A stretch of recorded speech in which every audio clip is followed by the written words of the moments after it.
सबसे पहले एक है कृष्ण भगवान कि अपना चारों पांचों सखी कहाँ की रहने वाली चिवान।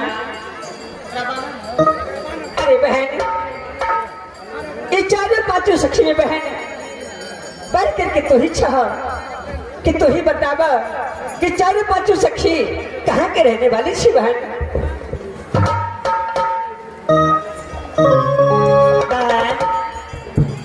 अपना चारों पांचों सखी मृत भुवन के रहने वाली है बहन।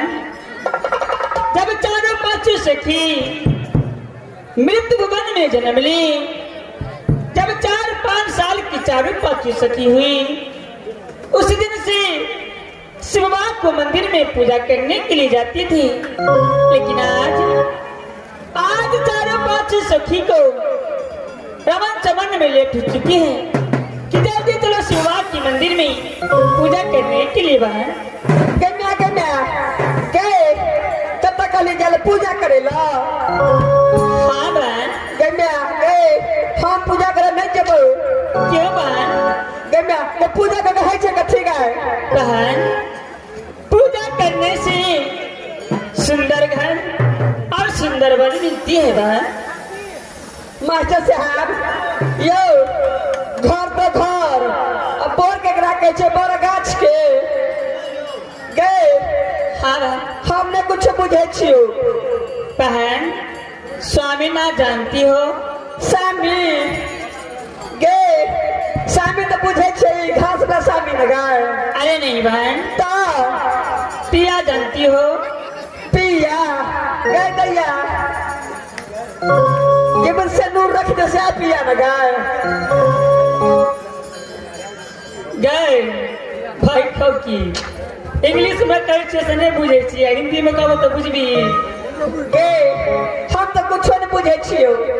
अगर गे पैर के तारा गाछ भेज दे छी आ सो में बुझे छी से केकरा कहे छे से गे पूछिए तो पूछबे करती है नहीं बुझे छी।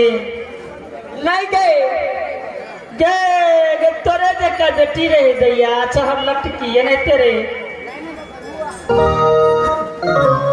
की करके से बुझली कह के की गे लाल साड़ी टांगल है अपना मन लागल है। आगे तोरे जका कची नहीं छी बिया भरल छी सब बिया झड़ गेल छुछे पड़ल छी। हाँ गे दैया तोरे जका कहते कि गे खेलड़ी के खेल कुछ कहलो न जा, आधा चरा के खेलड़ी आइला बजा। हाँ गे दैया ठीक है कहला दैया तोरे जका बेटी छले के चुप गई पत्नी पातर चूरा अब ते पत्नी के नहिरा कत्ते के दूरा। तोरे जका छोरी छले ना त की काल के बुझली लटकी छोरी लताम के दाना, लटकी छोरी लताम के दाना सागर लकड़ी खाला होना। ए तोरे जगह बेटी रे खाल के की गई बैठल छी टाट पर टांग दुनु खाट पर। बे दैया तू बात फटर फटर बजे छी। दैया तोर जगह बेटी छले बुझली की?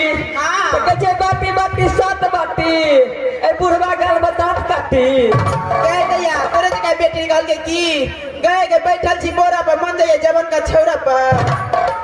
हाँ गे ठीक है कहला।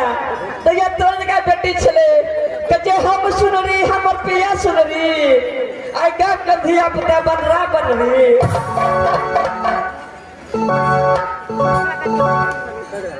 आइए कह देवी कह दो ना रह देवी हो गलो कहा कह दे यार हमरो कुछ कुछ कह तो मन करिया तो कहिए दई ना मुंह में कदे रखले छी कल के की तोरा जगह बेटी रे हमरा जगह तो कोई नहीं है।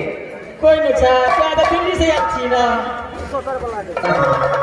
तोरा जगह बेटी रे जाकी करके बुझली की केल भाई बापे घर पर दीपने सर के तोरा